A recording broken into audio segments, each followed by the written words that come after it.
नमस्कार, मैं हूं संजय राजन। एक बार फिर आपके लिए लेकर आया हूं आपका पसंदीदा खास कार्यक्रम मुद्दे की बात राजन के साथ। एपेक्स न्यूज इंडिया के इस खास कार्यक्रम में आपका बहुत बहुत स्वागत है। इस खास कार्यक्रम में हम आपके लिए देश दुनिया की 2-3 चुनिंदा सुर्खियों में रहने वाली खबरों पर विस्तार से चर्चा करते हैं। कोशिश ये जरूर रहती है कि आपको उस खबर के हर पहलुओं के तह तक लेकर जाऊं। आज हम जिस मुद्दे पर सबसे पहले आपसे विस्तार से चर्चा करने जा रहे हैं उसमें हमने पहला मुद्दा लिया है रूस यूक्रेन युद्ध और कोरोना के संकट के दौर से गुजर रहे दुनिया के पटल पर हो रहे वर्ल्ड ट्रेड ऑर्गेनाइजेशन यानी WTO की बैठक को। इस बैठक में विकसित देशों की किस नीति को लेकर भारत जैसे विकासशील देशों की आपत्ति है और क्या कुछ हो सकता है इस बैठक में, इस पर हम विस्तार से बातचीत करेंगे। फिर हम बात करेंगे दिल्ली में कांग्रेस के हल्ला बोल की। आखिर क्या मामला है नेशनल हेराल्ड घोटाले का और क्या कुछ कहना इस पूरे मामले पर बीजेपी और कांग्रेस का। इसके बाद हम बात करेंगे बाबा के बुलडोजर फार्मूले की, जो इन दिनों एक बार फिर दंगाइयों पर कहर बरपा रहा है। बाबा के बुलडोजर को लेकर किस तरह का सियासी घमासान है, इन तमाम पहलुओं पर हम आपसे विस्तार से बात करेंगे। तो चलिए शुरू करते हैं आपका अपना खास कार्यक्रम मुद्दे की बात राजन के साथ।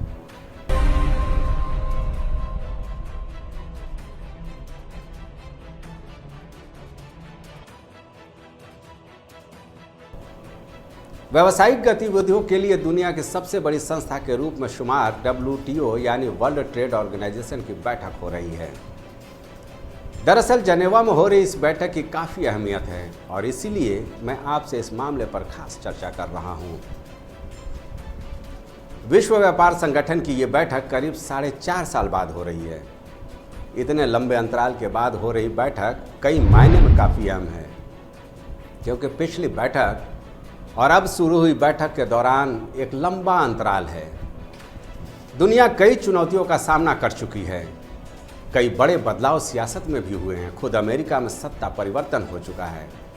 फ्रांस की बात कर ली जाए, जर्मनी की बात कर ली जाए, ऐसे तमाम देश हैं या तो सरकारें बदल गई हैं या फिर दोबारा सत्तासीन हुई हैं। भारत में मोदी सरकार का पार्ट 2 जारी है। इन सबके बीच दुनिया में पूंजीपति और वामपंथियों के बीच संघर्ष का एक नया अध्याय रूस यूक्रेन के बीच जंग के रूप में लिखा जा रहा है। पूरी दुनिया पर इस जंग का असर किसी से छुपा नहीं है। इस दुनिया की अर्थव्यवस्था पर इस युद्ध का बड़ा असर देखने को मिल रहा है।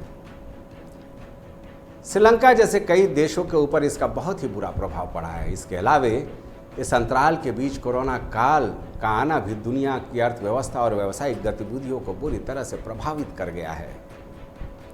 कोरोना काल की चुनौतियां कई देशों में अभी भी बरकरार हैं, जिससे उबरने की वहां की सरकारें लगातार कोशिश कर रही हैं। दरअसल मैं इन दोनों मुद्दों की चर्चा इसलिए कर रहा हूं क्योंकि हम ये समझ सकें कि आखिर ऐसी कौन से हालात हैं जो दुनिया में व्यावसायिक गतिविधियों को बुरी तरह से प्रभावित किया है, और तब हम आसानी से समझ सकेंगे कि विश्व व्यापार संगठन के इस मंच से आने वाली किन चुनौतियों को लेकर सदस्य देश चर्चा कर सकते हैं। आपकी सहूलियत के लिए मैंने ये ग्राफिक्स तैयार किया है। एक नज़र आप इसको पढ़ लेंगे तो भी समझ जाएंगे कि WTO की जो जेनेवा में बैठक हो रही है, 4.5 साल बाद ये बैठक हो रही है। जैसा कि मैंने पहले बताया था, इसमें सदस्य देशों की संख्या 164 है। इसमें से 120 मंत्री बैठक में शामिल हो रहे हैं। खाद्य सुरक्षा की तैयारियों को लेकर गहन चर्चा संभव है, क्योंकि खाद्य सुरक्षा, खाद्यान्न की सुरक्षा जो है वो एक बड़ी चुनौती के रूप में उभर कर आया है कोरोना काल के बाद से जो हालात बने हैं। इसके अलावे भी कई अन्य मुद्दे हैं जिस पर इसमें चर्चा संभावित है। इस पर हम आगे विस्तार से आपसे बात करेंगे। हालांकि इसमें कोई दो राय नहीं है कि विश्व व्यापार संगठन का आगे का रास्ता काफ़ी उतार चढ़ाव भरा रहने वाला है। जो जानकारी मिल रही है उसके मुताबिक इस बैठक में खाद्य सुरक्षा और महामारी से लड़ने की तैयारियों को लेकर गहन चर्चा होने की संभावना है। दरअसल रूस यूक्रेन युद्ध की वजह से खाद्यान्नों के आयात निर्यात पर बहुत ही बुरा प्रभाव पड़ा है पूरी दुनिया में। दुनिया के कई देशों में खाद्यान्न को लेकर एक असुरक्षा जैसे हालात पैदा हो गए हैं। इसके अलावे जो जानकारी मुझे मिली, समुद्रों से ज़रूरत से ज़्यादा मछली पकड़े जाने के मुद्दे पर भी इस बैठक में चर्चा संभावित है। अरबों खरबों रुपये का ये व्यवसाय होता है फिशरिंग का। हर बार की तरह ये भी बताया जा रहा है कि इस बैठक में असमानता को दूर करने और निष्पक्ष व्यापार को बढ़ावा देने के लिए कुछ नीतिगत फैसले भी लिए जाने हैं। विश्व व्यापार संगठन में भी कुछ सुधार करने का प्रस्ताव रखा गया है, जिससे कि इस संस्था को और मजबूती दी जा सके। कई देशों के बीच व्यापार को लेकर अभी भी गतिरोध जारी है। ऐसे में इस बैठक में इस बात का भी कोशिश होना है कि इन गतिरोधों को कैसे दूर कर वैसे देशों को विश्व व्यापार की मुख्य धारा में कैसे लाया जाए। हाँ, एक और अहम मुद्दा इस बैठक में संभावित है, वो है कोरोना वैक्सीन को लेकर पेटेंट की रस्साकसी से। कुछ देश चाहते हैं कि जन रक्षा से जुड़ी कोरोना वैक्सीन का पेटेंट समाप्त किया जाना चाहिए, जबकि कुछ यूरोपीय देशों का कहना है कि अगर पेटेंट समाप्त कर दिया जाएगा तो फिर वैक्सीन को लेकर शोध में लगने वाले बड़े धन की भरपाई कहां से हो पाएगी। इसको लेकर भी एक रास्ता निकालने की पहल की जा सकती है। WTO की इस बैठक में भारत ने साफ किया है कि मछली पकड़ने या फिर खाद्यान्न आपूर्ति में जो सब्सिडी दी जा रही है वो हर हाल में बरकरार रहना चाहिए। चलिए देखा जाएगा कि और क्या क्या मुद्दे इस मंच से निकल कर आते हैं, लेकिन फिलहाल हमें उम्मीद रहेगी कि विश्व व्यापार संगठन के इस मंच से जो भी फैसला हो वो विकासशील, विकसित और अविकसित सारे देशों के भले के लिए हो। अब वक्त हो चुका है ब्रेक का। ब्रेक के उस पार हम बात करेंगे अपने देश में दिल्ली के सियासी घमासान की। कांग्रेस ने ईडी के खिलाफ मोर्चा खोल दिया। दरअसल नेशनल हेराल्ड केस में ईडी ने राहुल सोनिया को तलब किया है। क्या कुछ हुआ दिल्ली में और आखिर क्या है नेशनल हेराल्ड घोटाला केस? क्या कहती है ग्रहों की चाल?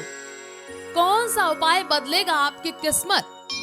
आज क्या करें क्या ना करें, आपकी हर समस्या का हमारे पास समाधान।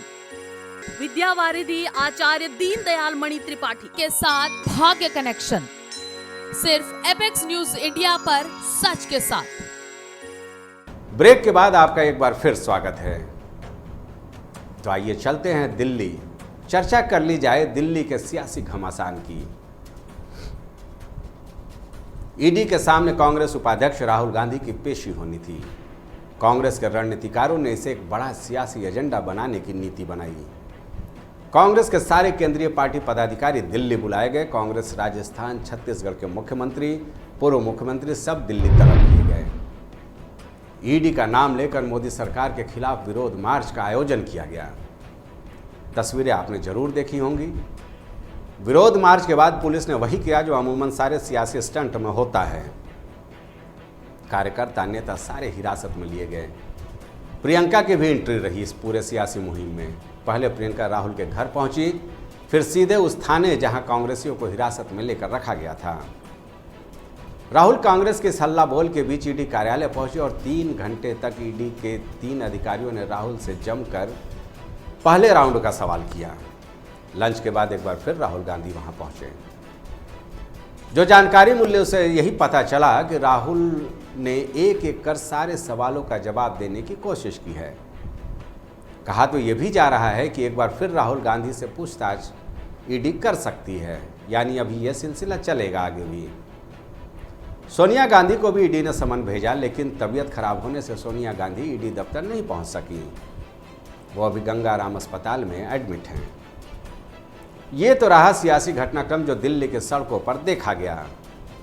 अब आपको बताता हूं कि आखिर ये कौन सा मामला है जिसको लेकर ईडी ने राहुल सोनिया को तलब किया है। आखिर कौन से घोटाले को लेकर ईडी जांच में जुटी है, देखिए और समझिए। सबसे पहले नेशनल हेराल्ड और यंग इंडिया का मामला। ये क्या है पूरा मामला, इसको मैं आपको समझाता हूँ। 1938 में कांग्रेस ने एसोसिएट जर्नल्स लिमिटेड नाम की एक कंपनी बनाई। इसके बैनर तले नेशनल हेराल्ड अखबार का प्रकाशन शुरू किया गया। एसोसिएट जर्नल्स लिमिटेड पर 90 करोड़ का कर्ज हो गया समयानुसार।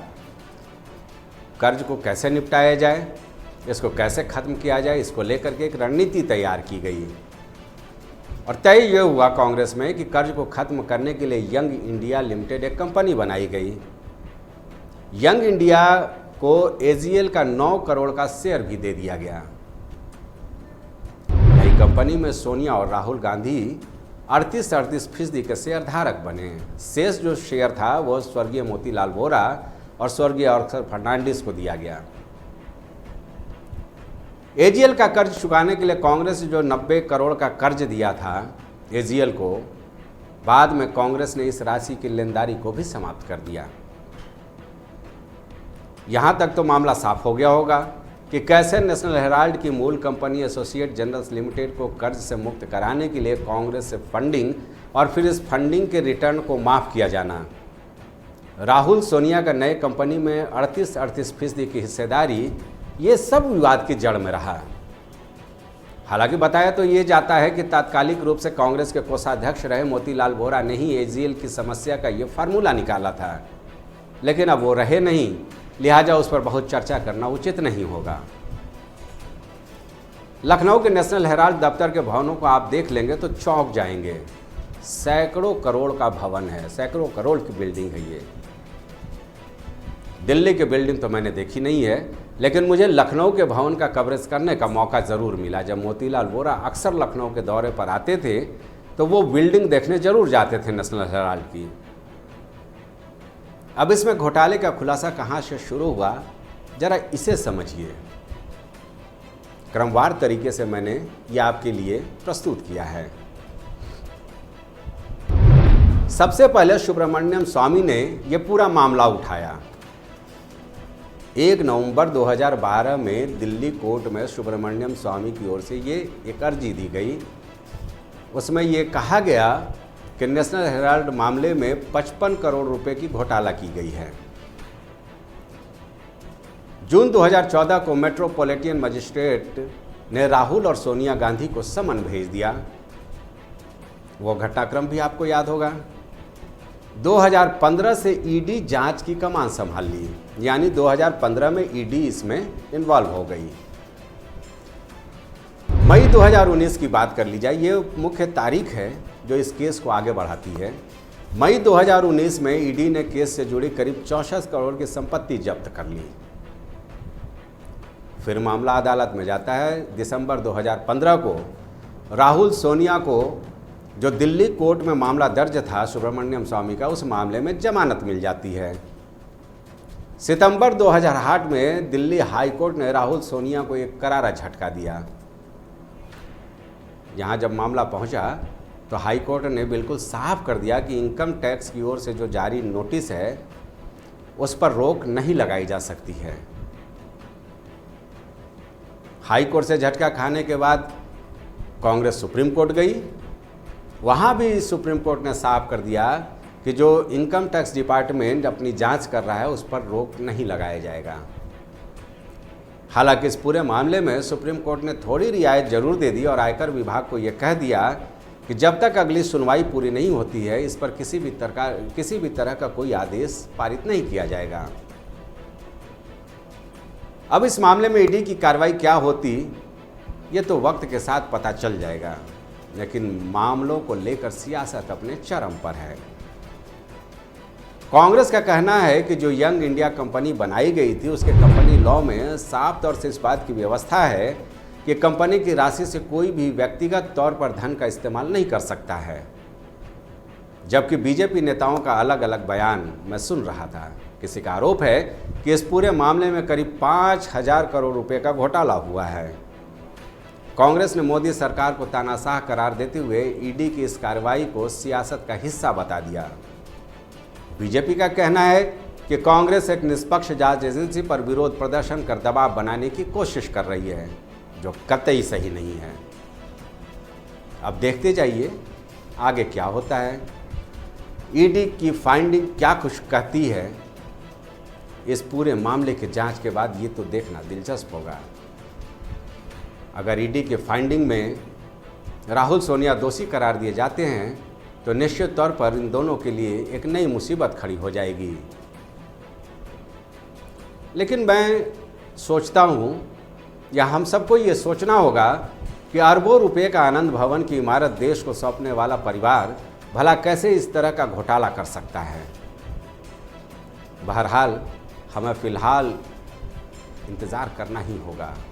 जांच और पूछताछ के बाद आखिर मामला कौन सा मोड़ लेता है।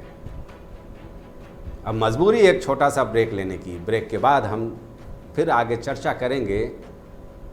हर तरफ चर्चा का केंद्र बना बाबा का बुलडोजर, यानी उत्तर प्रदेश के मुख्यमंत्री योगी आदित्यनाथ का दंगाइयों से निपटने का बुलडोजर फार्मूले की।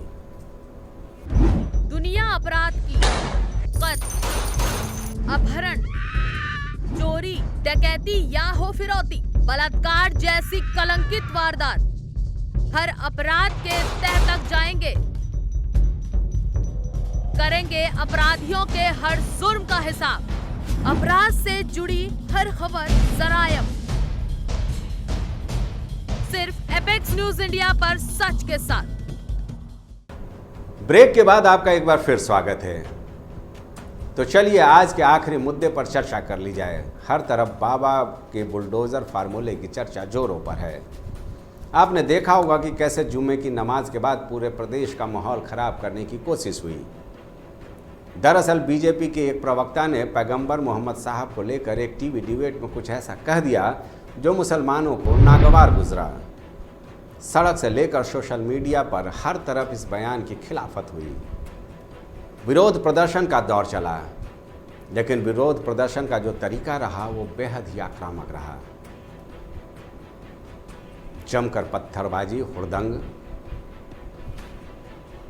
इनके जरिए सूबे का माहौल खराब करने की भरपूर कोशिश हुई। सूबा ही क्यों कहें, पूरे देश की बात कर ली जाए। पश्चिम बंगाल से लेकर झारखंड तक, उत्तर प्रदेश से लेकर बिहार तक कई जगह हालात बेहद बेकाबू हुए। पश्चिम बंगाल में तो हालात अभी भी सामान्य नहीं हो पा रहा है। उत्तर प्रदेश के कानपुर और प्रयागराज में दंगाइयों ने जमकर उपद्रव किया। दंगा फसाद के बाद अब बारी रही दंगाइयों से निपटने के लिए बाबा फार्मूले की। बस फिर क्या, कानपुर से लेकर प्रयागराज और जिन जिन जगहों पर दंगा हुआ वहां बुलडोजर की दोषियों पर कार्रवाई खूब चर्चा बटोर रही है। माहौल खराब करने वाले आकाओं पर दुश्मन बनकर बाबा का बुलडोजर कहर ढा रहा है। एक तरह से देखा जाए तो लोकतांत्रिक तरीके से इतर मारने और मरने वाले प्रदर्शनकारियों का यही हश्र किया जाए तो बेहतर होगा। इसमें कोई दो राय नहीं है। इसका मैं भी पक्षधर हूँ, क्योंकि जो दूसरों को प्रदर्शन के बहाने नुकसान पहुंचाने की कोशिश करें, वाकई उसे असामाजिक तत्व ही कहा जाता है, यानी समाज में रहने का उनको कोई अधिकार नहीं है। और शायद यही वजह है कि बुद्धिजीवी से लेकर कई मुस्लिम संगठन भी बाबा के बुलडोजर फार्मूले का समर्थन कर रहे हैं। दुखद तो यह है कि इस तरह की वारदातों में छोटे छोटे बच्चों के हाथों में पत्थर लेकर पत्थरबाजी करते हुए देखना बेहद ही अफसोसजनक लगा मुझे। और ऐसे में समाज के दुश्मनों को कतई बख्शा नहीं जाना चाहिए, चाहे वो हिंदू कट्टरवादी ताकत हो या इस्लामिक कट्टरपंथी ताकतें। अब इस मामले को लेकर सियासत अपने चरम पर है। समाजवादी पार्टी बीएसपी सरीख मुस्लिम हितैषी दलों का योगी सरकार के ऐसे कार्रवाई पर लगातार हमला जारी है, जबकि बीजेपी का साफ कहना है कि जो जैसा करेगा परिणाम वैसा ही होगा। मेरा भी कुछ इसी तरह का मानना है, लेकिन हाँ, इन सब के बीच मेरा मतभेद सिर्फ इस बात को लेकर के है कि सरकार को ये जरूर ध्यान रखना होगा कि कहीं ऐसा न हो कि साजिशन किसी निर्दोष को सजा भुगतनी पड़े। कहीं ऐसा न हो कि निर्दोषों का भी आशियाना अधिकारी अति उत्साह में उजाड़ दें। चलिए, नज़ीर बेहतर है दंगाइयों पर कार्रवाई की, लेकिन राजधर्म ये भी कहता है कि माहौल खराब करने वाले हिंदूवादी कट्टरपंथी ताकतों की भी गुस्ताखी पर ऐसा ही नज़ारा देखने को मिलना चाहिए। तो आज के लिए बस इतना ही। फिर मिलूंगा आपसे कुछ और खास मुद्दों के साथ। आप अपना विशेष ख्याल रखिएगा। देश और समाज को बांटने वालों के बहकावे में मत आइएगा। अब मुझे दीजिए इजाज़त, और हाँ, आप अपना फीडबैक मुझे ज़रूर दीजिएगा, जिससे मैं कार्यक्रम को और बेहतर बना सकूं। तब तक के लिए नमस्कार।